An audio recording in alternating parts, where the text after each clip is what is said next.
Bhaktivinoda Swaminam Shri Chaitanya Prabhu Vande Nityananda Sahoditam Shri Nandanandam Vande Shri Radhika Charanatam Govijana Swayuta Pranavana Manoharam Shri Gauranga Nityananda Shri Advaita Chandra Yadhar Srivasti Gaur Bhaktivinoda Hare Krishna Krishna Krishna Hare Hare Hare Ram Ram Ram Hare.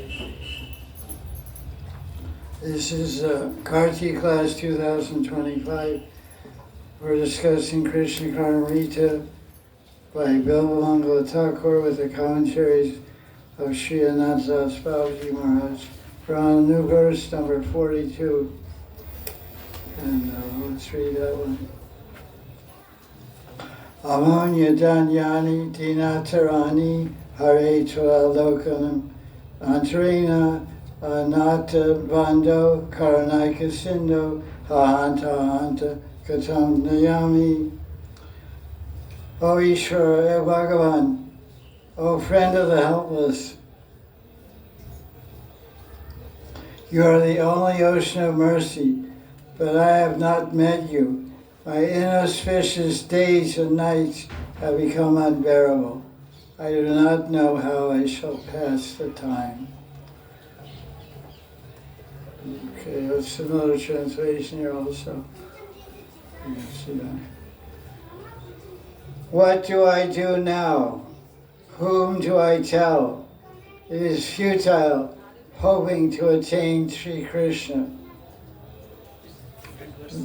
Looks like different verse. What? So, Oh, yeah, it is. It is different. Verse, right? 41? let's go to the 41. Oh, excuse me. Sorry about that. Thank you. Good way to start a class. Utter embarrassment. Not too confident. Oh, friend of the destitute.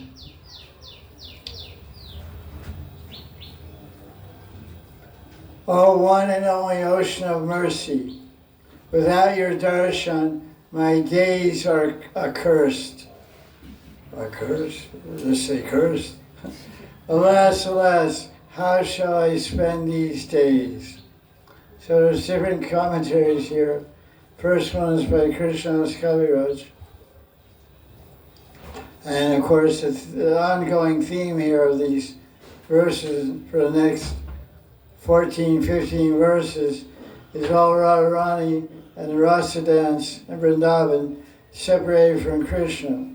So that's why it's always every verse is talking about, when will I see you, when will I see you, when will I see you, be merciful, you're an ocean of mercy. And sometimes there's different angles appreciating Krishna's beauty, his flute playing, and different things like that.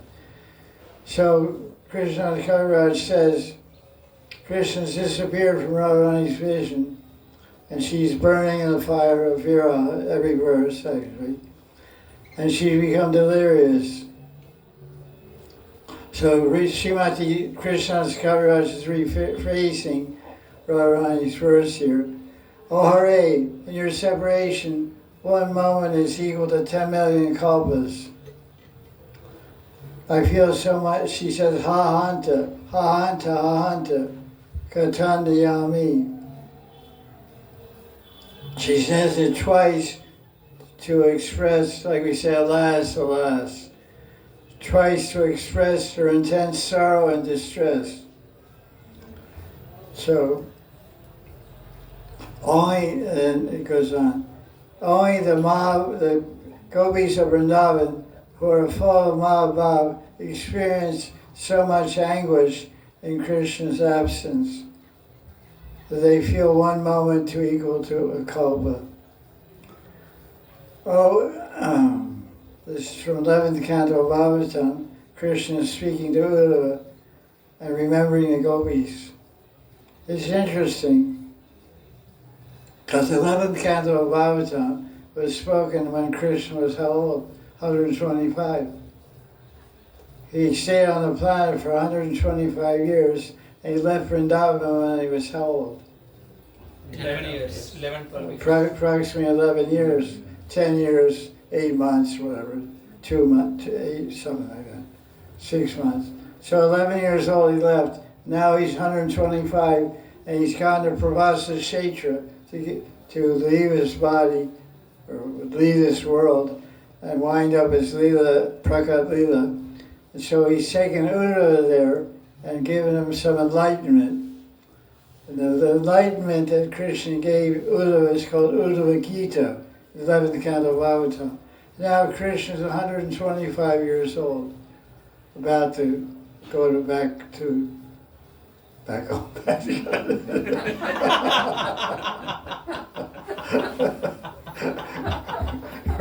Return home, let's say.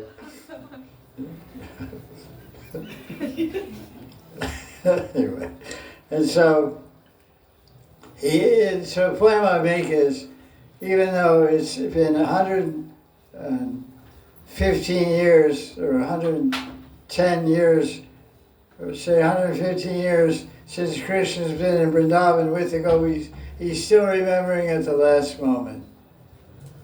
So he said in his anxiety, he's speaking to Uddhava, "Oh Uddhava, the gopis loved me so much when I was in Vrindavan. They felt their nights to pass in a moment. And in my absence, they felt a moment away from me to be 1,000,000 years." So of course that reminds us, everyone, of Shikshastakam, which is of course coming up in the commentary. Mahaprabhu relished this verse, because this verse is in the Chaitanya Charitamrita also, Madhya chapter 2. And he explained its sweetness. Mahaprabhu said, he said, absorbed in Radhas Mahabhav. "Without your darshan, my days and nights are cursed. The time does not move. O friend of the destitute, O infinite ocean of mercy, please give me mercy." While Chaitanya was speaking like this, he was very restless and agitated, feeling separation. His heart was burning in absence of Krishna. So he started asking Krishna. Of course, Krishna is invisible, but asking him in his heart, "Oh, how will I get your darshan? Please tell me the way." At this time, Krishna uttered the famous verse of Shikshastakam, "Yugayatam nameshena chakshusha pravishayatam shanyayatam jagatsaram govinda virahename."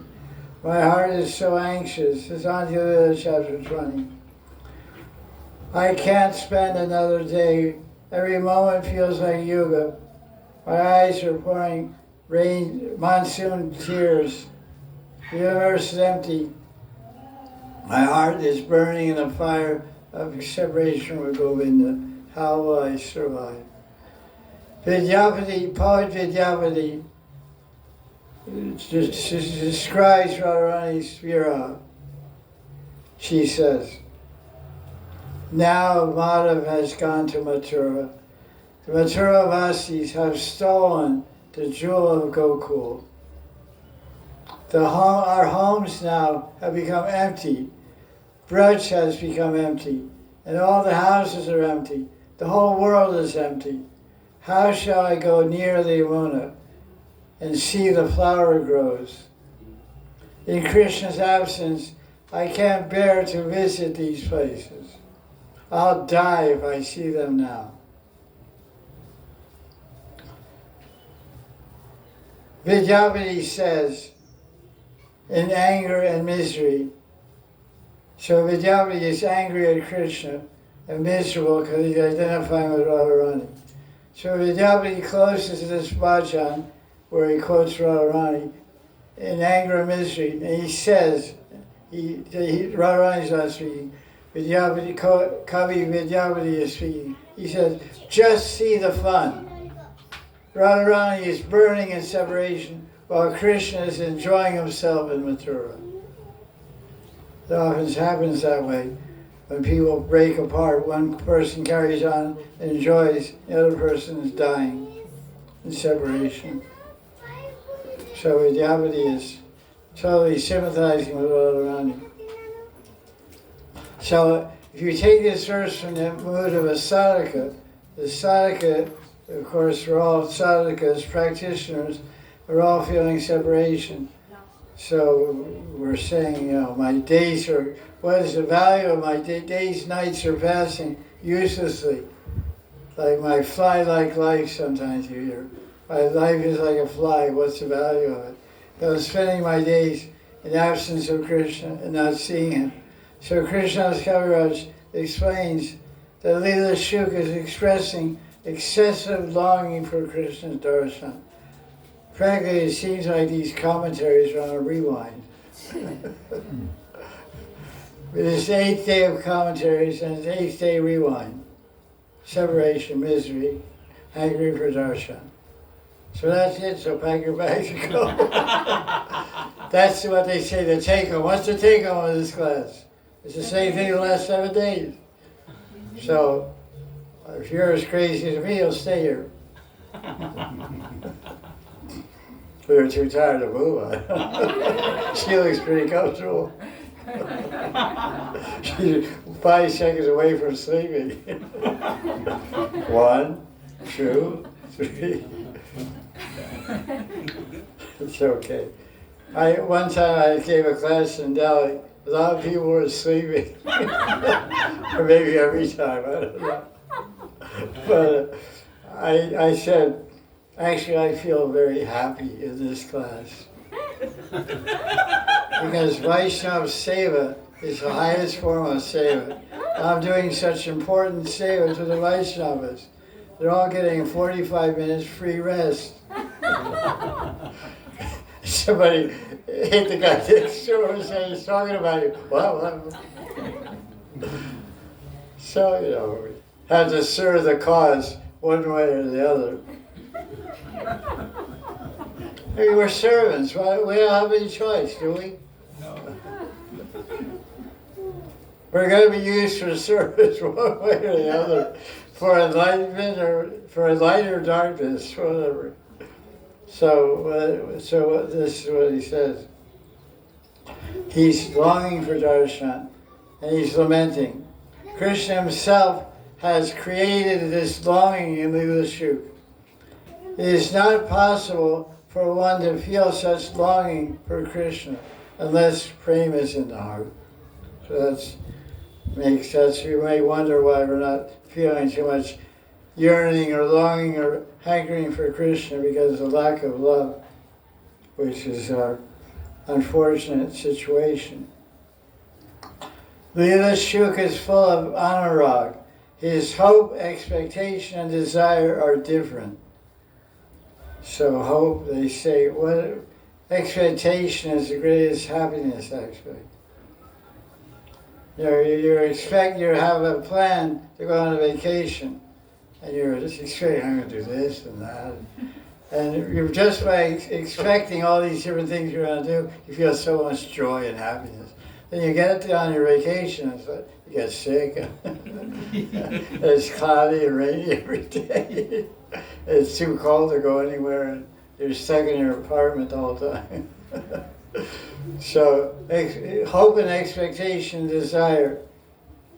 These are very important qualities that Leela Shuk is having. His inner mind is attracted to the beauty of Krishna. And he's relishing infinite sweetness day and night. Yet he's thirsty for more. Mahaprabhu was always in the mode of Radharani and Puri. Now he switches to Mahaprabhu. That's why the commentaries always go back and forth. Because the idea that it's presented in Gaudiya Sampradaya, without the mercy of Mahaprabhu, because we know we have no eligibility, we know we have no qualification, and we know we're fallen, we're Kali Yugites, so we're a pretty hopeless situation. Our only hope is Nitai Gaura, the Kripa of Nitai Gaura. So somehow or other we always have to connect ourselves with the Panchadava and Gaura Nitai to somehow get the eligibility, get the Kripa, to get the mercy to understand all this and receive all this. So Acharyas always bring Mahaprabhu into the picture. Because Mahaprabhu is the ideal example of a sadhaka and a siddha both.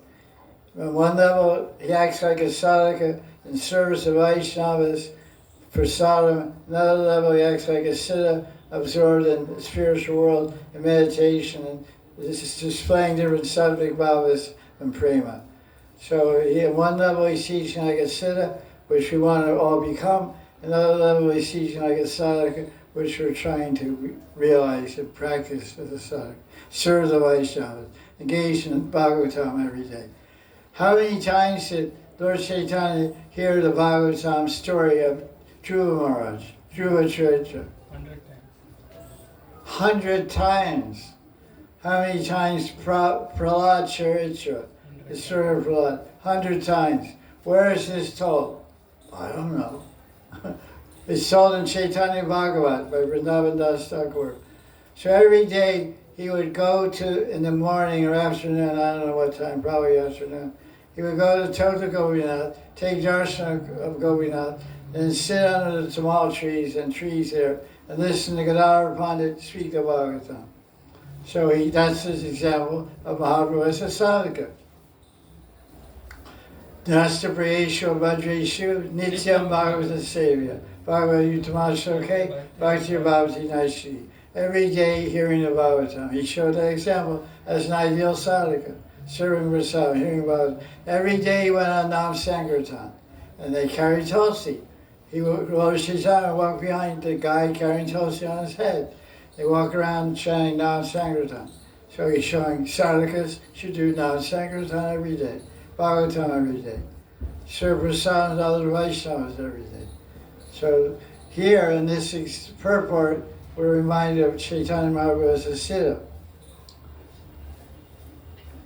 So in his siddha bhav in Gambhira, one of his favorite books was KRISHNA Karnamrita. Yeah, also he sang and listened to the writings, poems of Chandidas, Vidyapati, and Ramananda Roy all day and night, mostly in the blissful company of Srup Damodar and Rai Ramananda. So the idea is, he's in Radha Bhav, so who is the most familiar with Radha Bhav, and who is the most expert in nourishing Radha's Bhav? Lita Vishaka. So Lita Vishaka and Gaura Lila are Srup Damodar and Rai Ramananda.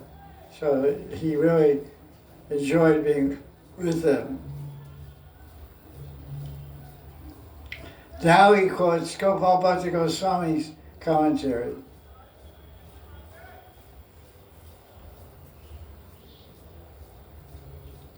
He says, Leela Shuk is showing misery here in this verse.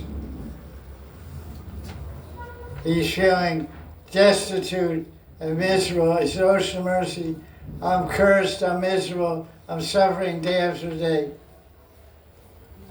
So he's in misery and can't tolerate the delay caused by his pravda. So Gopal Bhatta Goswami is saying that Krishna is not giving darshan to Leela Shuk because he is suffering from pravda karma. So Gopal makes that point, but then he counteracts that. He said, but the truth is, actually, the devotee never has to suffer from pravda karma. Very interesting point to contemplate. Because everything that happens to the devotee is mercy of Krishna, that's what we see it as. Although sometimes we try to trace some cause because we live in the reality of cause and effect. So we try to rope in some astrologer and some chart and some advisor, some crystal ball reader, or tarot card reader, or crystal reader, or whoever you can get to tell you something, and see some connection to karma and what's happening. But that's missing the point. That's not. You can try to see that because you want to believe that, so Krishna makes you believe it. But the truth, all the shastras and all the acharyas say, pravda is not there. It's no longer pravda. Pravda stops when you're initiated. So then this point is being supported here. The devotee never suffers from pravda, which is karma you're supposed to suffer for in this body, which we performed last night, which we're suffering this night. Just as a piece of iron turns into gold when it comes in touch with a sparsha money, it's called touchstone. That's some phenomenal thing that exists at some point in time. A devotee's mind and soul become eternally blissful when one comes in contact with Bhakti Devi. The devotee experiences joy and sorrow only by the will of Krishna. A devotee goes through this extraordinary phenomenon as soon as one takes the path of bhakti. Then he quotes Santa chapter 4, verse 183 through 185. I think it's 183 or 192. I forget. So Diksha Kali, that whole thing. Mahaprabhu said, actually, he's speaking to Sanatana Goswami. You know the context? Sanatana Goswami came to Puri with all source. Yeah, right. Sanatana Goswami, I guess, I don't know where he came from. Maybe he came from Vrindavan or somewhere. He went to... Came from Vrindavan. Sanatana Goswami went to Puri to meet Lord Chaitanya, and he was walking across India from Vrindavan to Jagannath Puri. And he went through Bihar and Jharkhand forest, and he got some skin disease from some insects in the forest or something. And he had, body was covered with boils, and they were oozing pus and blood. It was some horrible disease. So when he got to Puri, he wanted to see Lord Chaitanya, so he went a long way around, because Lord Chaitanya lives near the Jagannath temple. So when you're coming from Bihar or from the west going east to Puri, you come right by the temple entrance. That's the straight road that comes.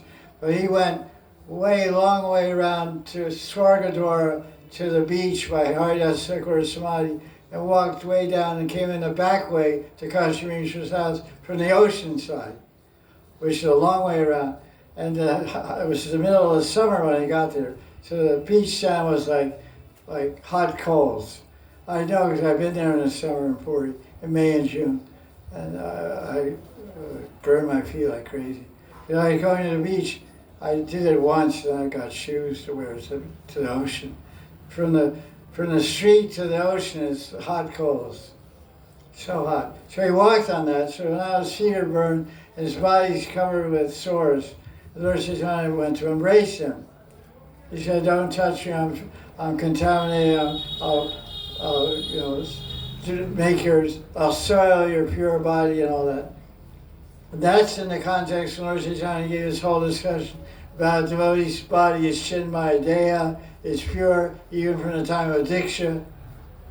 So that's the Leela. There's the Tattva, the body is pure, and the Leela behind it is Sanatana Goswami. And this Leela I'm telling you, it's all Ananta Leela.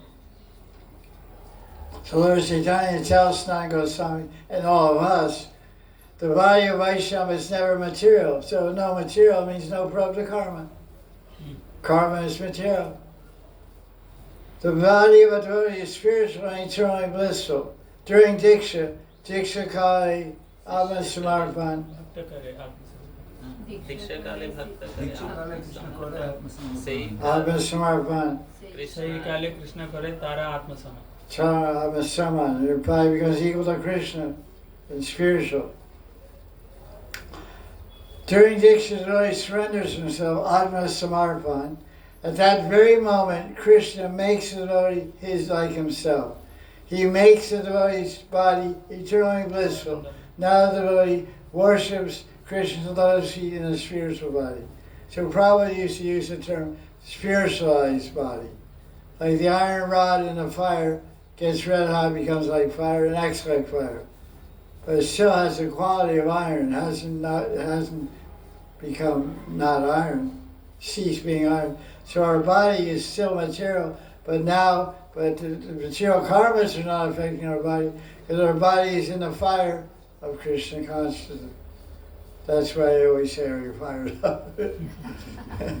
Is your iron in the fire? So, that's the situation. However, a devotee is very humble and thinks that this is my prabdha karma that I'm suffering. So a devotee appears to suffer sorrow as if he's suffering the fruits of prabdha. One does this for his or her own welfare and the welfare of others. So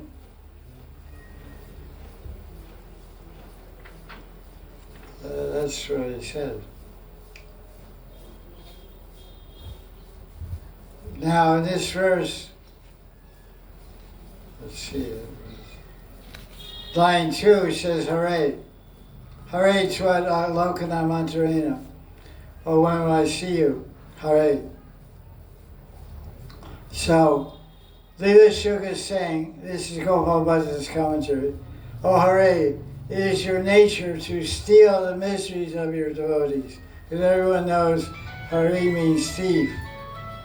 So, what is he stealing? We don't have any money, that's for sure. Most devotees are pretty broke. But he's stealing our misery. How will I spend the days and nights without your darshan? He is crying, Ahanta, Ahanta. He is uttering it twice because his days are miserable and inauspicious. Every moment he is longing for darshan.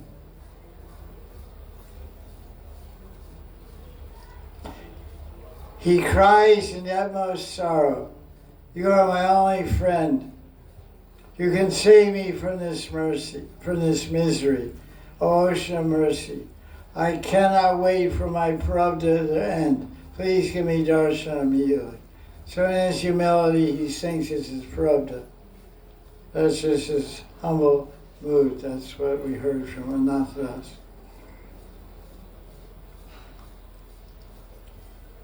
Now he cites a poet, says it's a monsoon night and Radha is setting out for Abhisar, the love journey to meet Krishna. How many obstacles Radharani has to cross before she can serve Shyam in the flower grove in the dark forest. The poet describes the scene. Torrential rain is pouring. There's darkness all around. Radharani worries. She confides in her Sakhi. Oh, Sakhi, what shall I do? I'm very doubtful whether I'll be able to meet Hari. My innermost being is full of Shyam. Okay. What to do with all these obstacles? I wish I had wings. I wish my desire to meet Krishna had wings. I could fly swiftly to Krishna. The poet who wrote this song talks to Radharani and says, "Oh, precious one, don't worry. You will go for Abhisar. You will meet Krishna." During the night, a very loving devotee longs to meditate on such supremely loving pastimes. The sadhaka, in the mood of a Sakhi Manjari, his mind becomes extremely agitated to enter these divinely sweet pastimes. Well, that's an interesting way to spend the night. Meditate on Radharani's evening Abhisar, love's journey to meet Krishna. A very loving devotee longs to meditate on the supremely loving pastimes. So, Ananta is assuming that people that are reading this book, devotees who are reading this book, are aspiring and developing the mood of a Sakhi Manjari. And they want their minds to be extremely agitated to enter the Leelas which they're remembering. So this verse, we'll read the verse again and go on to the next one. O friend of the destitute, Dina Tarani. That's an interesting way to translate it. Dina means fallen, and Tarani means deliverer. Dina Tarani. Dina, like we say, Dina Bandhu, means poor, fallen, bereft. And Tarani means to deliver. So translate as friend of the destitute. Because I'm in bondage, I'm trapped, so I'm destitute. So I have to be delivered. So you're my friend. And Alokanam, Hare, oh Hare, Twad, you, I'm not Alokana. Alokana means I'm not seeing in my heart, Antarena. Anatha Bandhu, I don't have any master. I don't have any controller. I'm Anath. I don't have a Nath. I'm Anath. Bandhu, you're my friend. You're the friend of someone like me. And you're an ocean, you're the only ocean of mercy. Ha Hanta, Ha Kanta. When Kata Nayami, when will I see with my eyes? Kata means when, Nayami means eyes. Oh, friend of the destitute, only one and only ocean of mercy. Without your darshan, my days are cursed. Alas, alas, how I pass these days.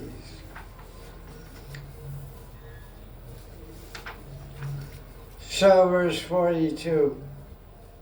Well, look at this book, it's easier to read a verse.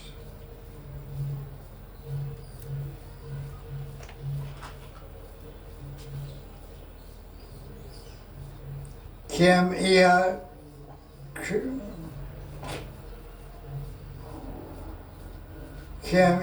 krinama kasya brahma kritam ashaya.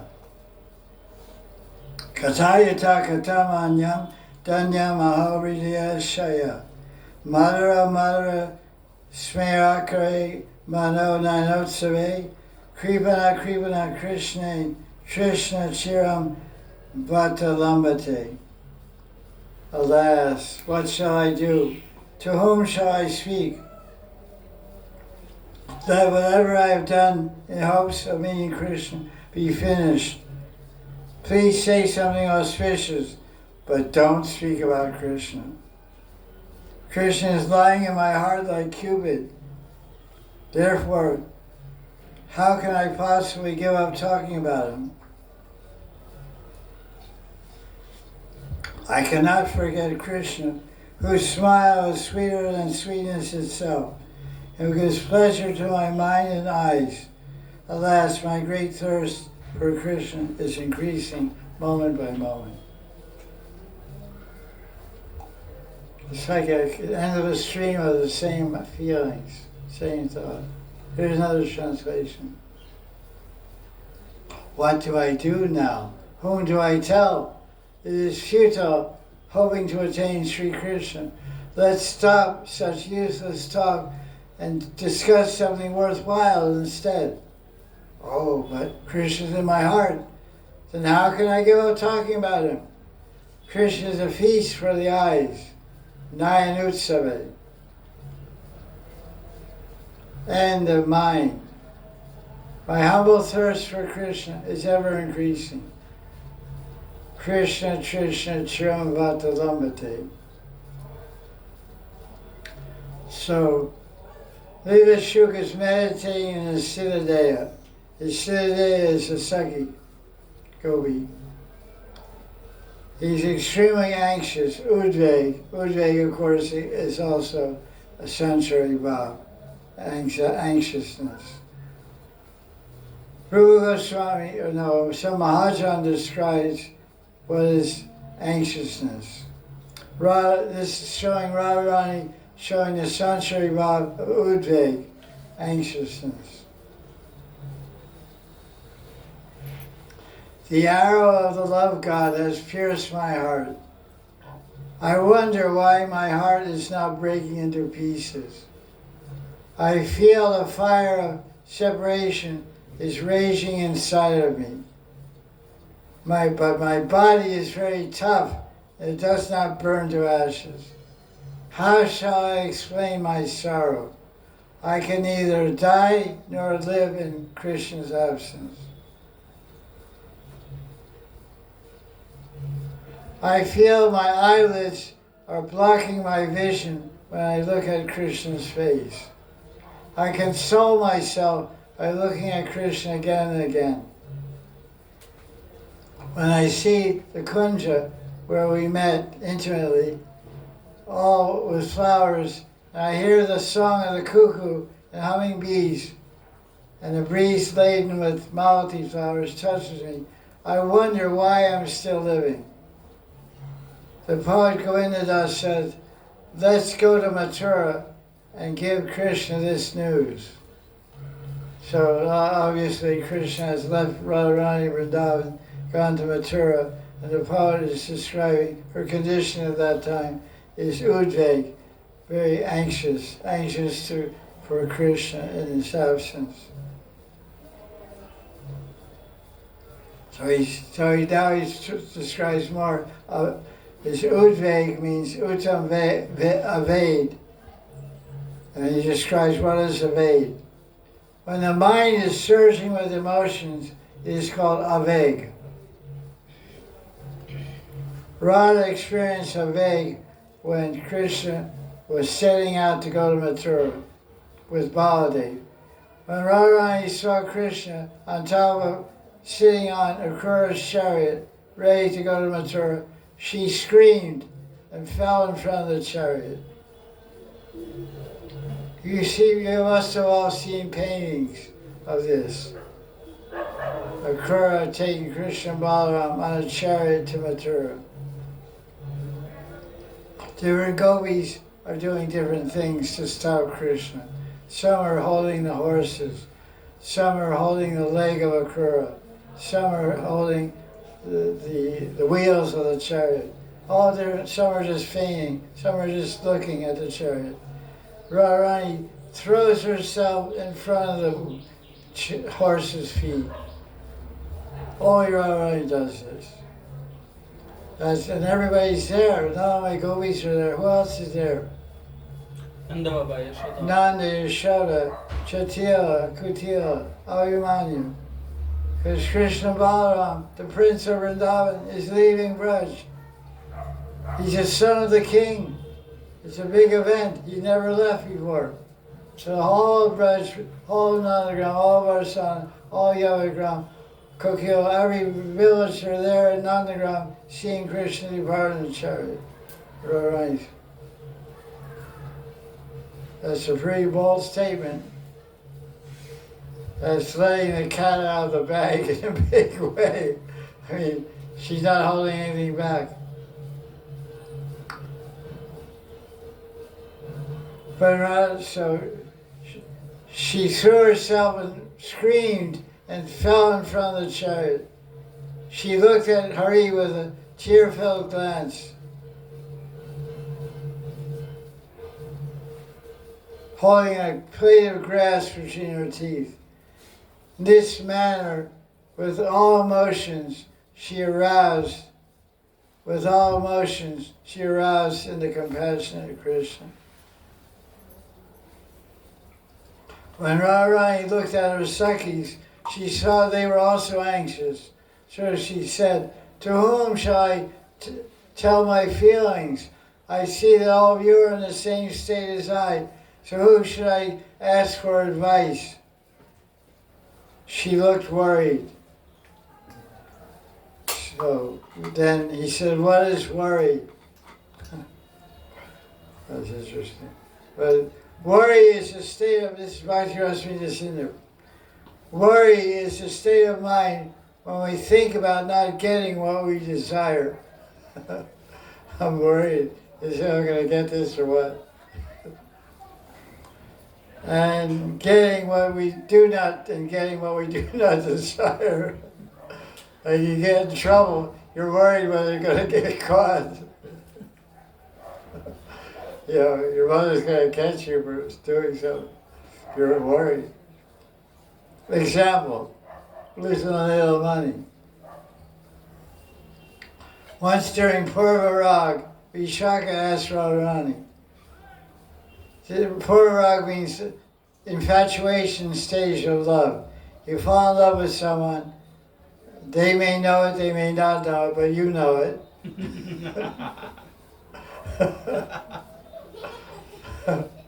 And you haven't met, maybe you don't even know each other's names, but you're helplessly attracted and attached. And you haven't obviously done anything intimately, amorously. That's called purva. Purva means prior, beginning stage of love, purva rag. So Vishaka asked Radharani, now, if you're on your way to Parivar, and your taste for is Vishaka, whenever you read a book about Leela and you see the name Vishaka, you go, oh, that's my boss. That's why you taste for it. It creates an association and acceptance in your heart. You feel like, oh, she's mine and I'm hers. That's the advantage of Siddha Pranali, one of them. Everything becomes closer to the heart and mind when you have introduction there. Oh, Radhe, Vishaka said, why are you not eating? I see you're not feeling like doing anything. You're staring at your nose.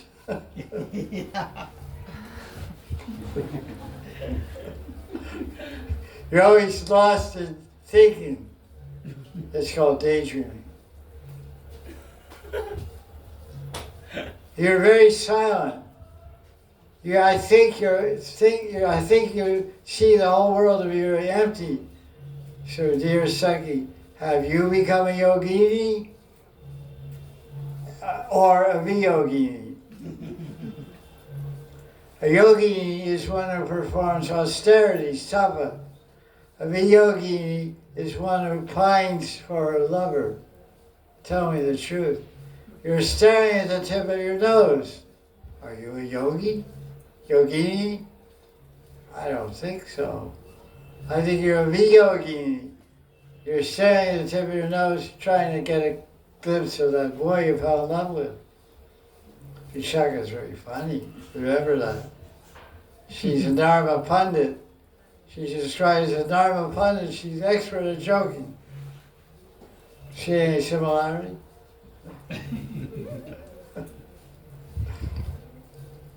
And sometimes Radharani stops worrying, enters a bhav called mati, which is also sansari bhav. So here we have avega, udvega, avega is called udvega, and and mati. Oh, I got it right here. Mati is, I think, just means thinking or consideration. I got a chart here all separate. Mati. You can't keep track of all these 33 things.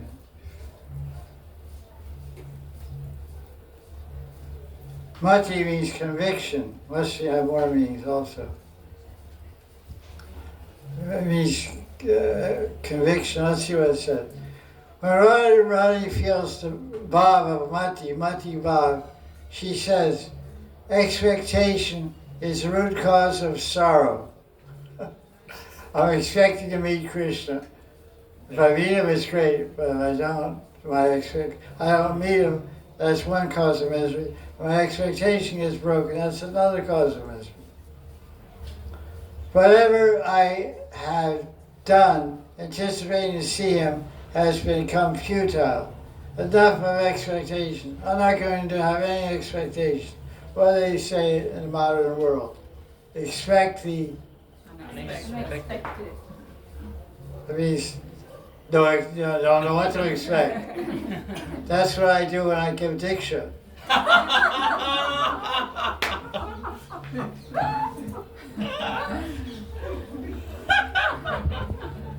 Don't translate that into Russian.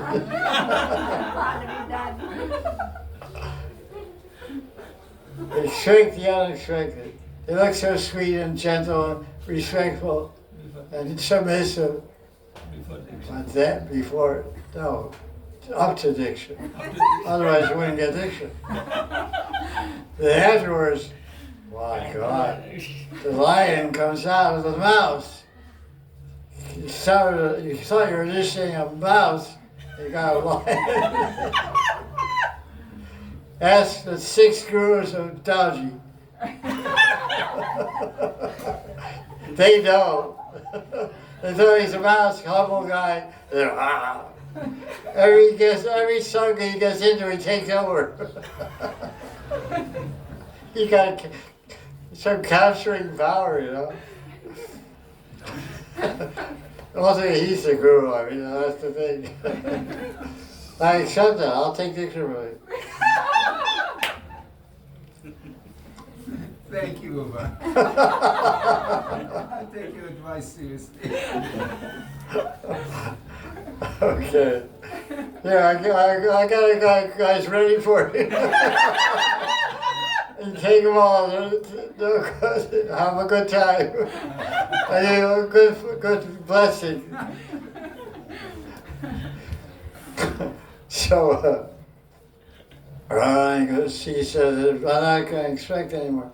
Now she feels a marsha. So see how these sunshine bhavas are called waves. Like one comes, another one goes. I'm indignant. I'm anxious. I'm all these different things. So just see, we talk about mood shifts. Radharani's the queen of mood shifting. You have shape shifters. She's a mood shifter. So this is 1 minute. She goes from worry to expectation to anger to indignation. So now she said, let's not talk about that ungrateful Krishna. Why should we waste our time talking Krishna Katha? Let's talk about something worthwhile. As she utters these words, because she says the word Krishna, who appears in her heart? Krishna. Krishna. Because when you shout the name, you're supposed to see the Rupam. Do you? Do I? I doubt it. But Dham, Rup, Guna, Lila. So when Radharani chants the name, the form comes and she, I didn't want this. What are you doing? Get out of here. Will you shout my name? I'm like a genie. You rub the lamp, I come. You have Aladdin's lamp, magic lamp. You rub the lamp. Oh, what do you want? Turban. Krishna wears a turban. He's like a genie. Magic genie Krishna. He's a wish fulfilling Kalpariksha tree, isn't he? Holy day, you give you anything you want. Akama, kama, kama. Kama, sarva kama. Sarva kama. Moksha kama. Moksha kama. You get everything from Krishna. Be careful when you chant. So you might get some genie.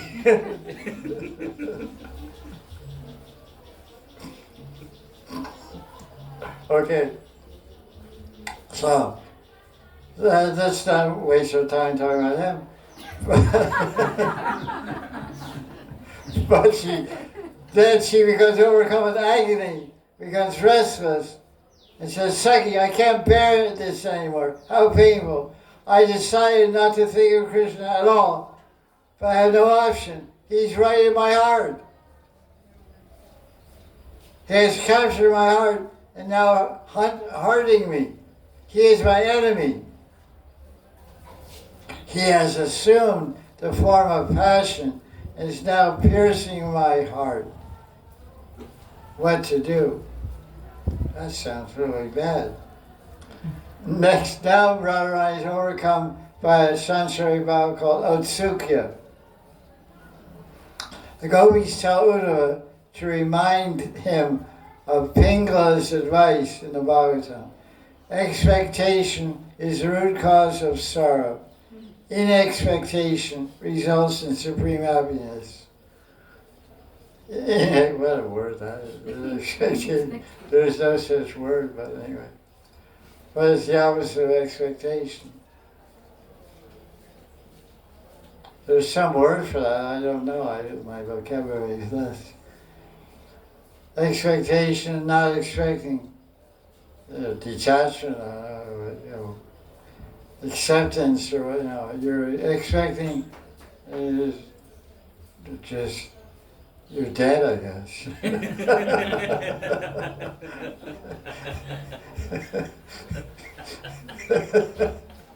Yeah, the opposite of expectation is death, because you're alive, you're expecting something, isn't it?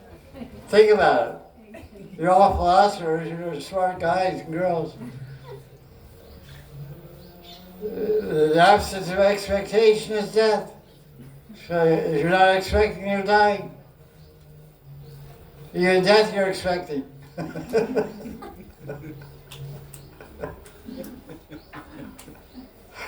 Really got caught here, dots,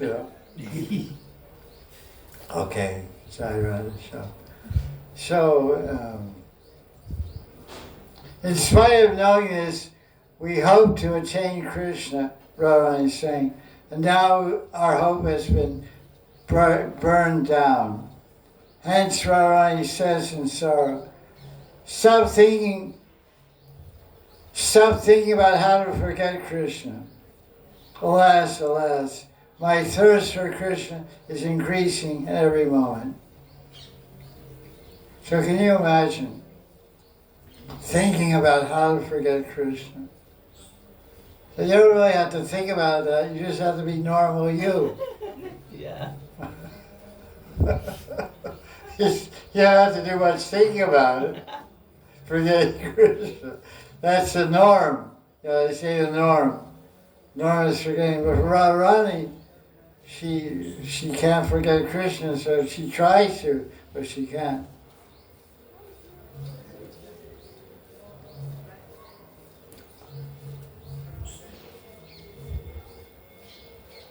So, Mahaprabhu read this verse that we're discussing, 42, I guess.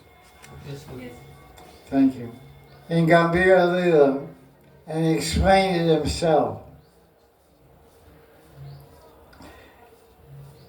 Mahaprabhu and Radharani's Bhav said, in Krishna Viraha, I am so full of anxiousness that I can't make out how to obtain Krishna. Oh, Sakhis. Of course, now he's speaking to Sakhi Ramananda Roy and Sakhi through Damodar. Oh, you, my Sakhis, look miserable also.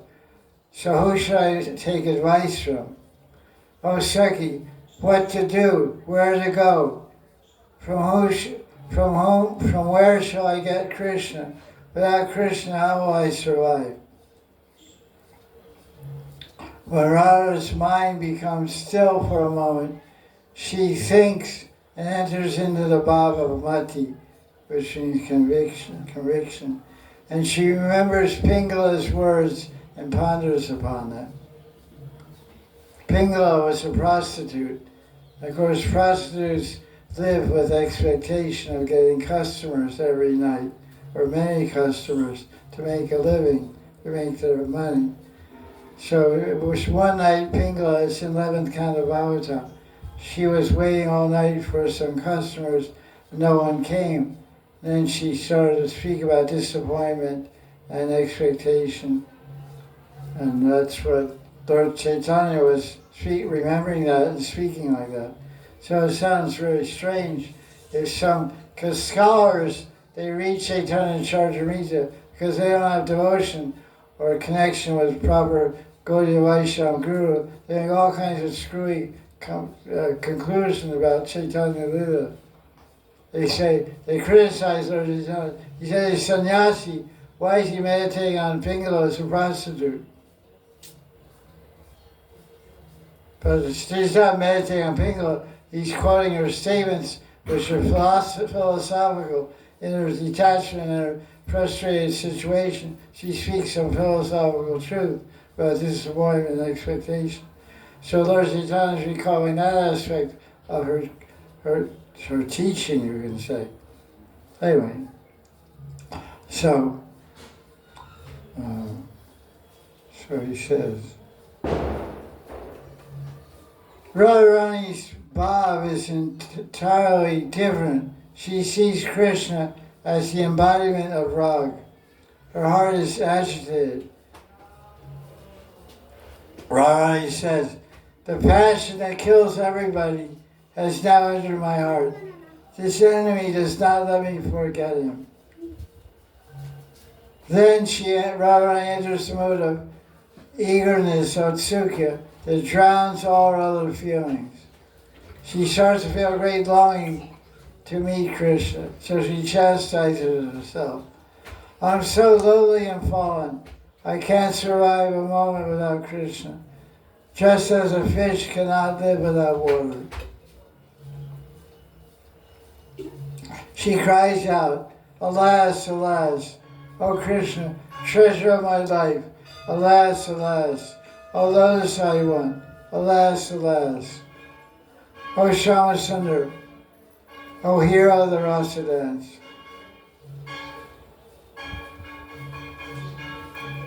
The Mahaprabhu keeps speaking.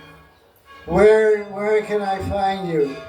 I will go there if someone tells me where you are. Saying this, Lord Chaitanya ran out of the Gambhira. The Sri Damodar got up and caught him,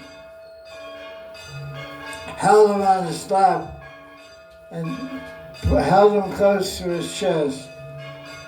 After some time, Mahaprabhu came to external senses and ordered his throat to sing something sweet to satisfy his anxiety.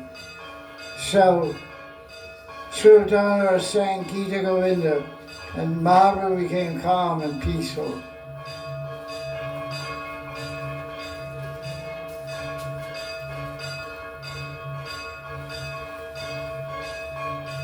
Mahaprabhu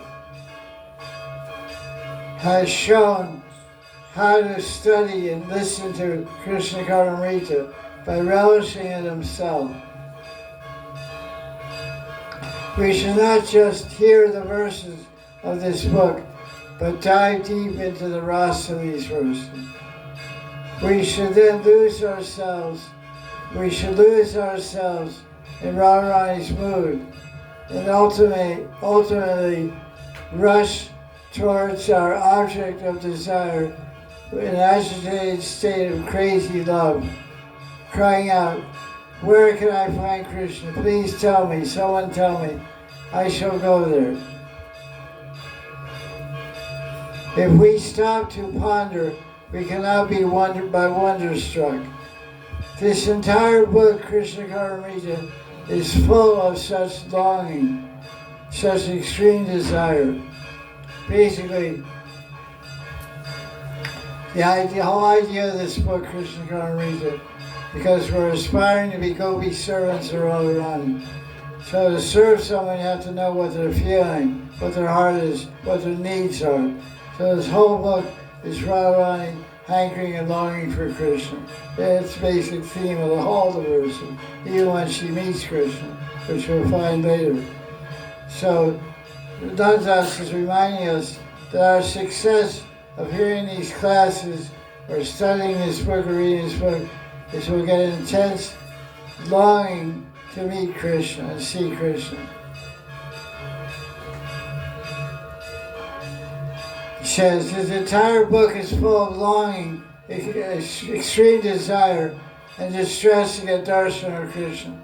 So maybe before we start reading this book, or we have some desire to see Krishna, have darshan, some fleeting desire, some small desire. But after reading this book, we should increase our desire 1,000%. That's the idea.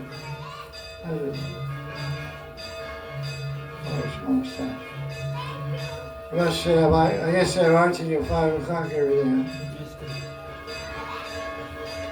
Okay, I guess we'll end there because there's a little more purport. Try to do this in verse 43. Jai Jai Sri Radhe Shyam.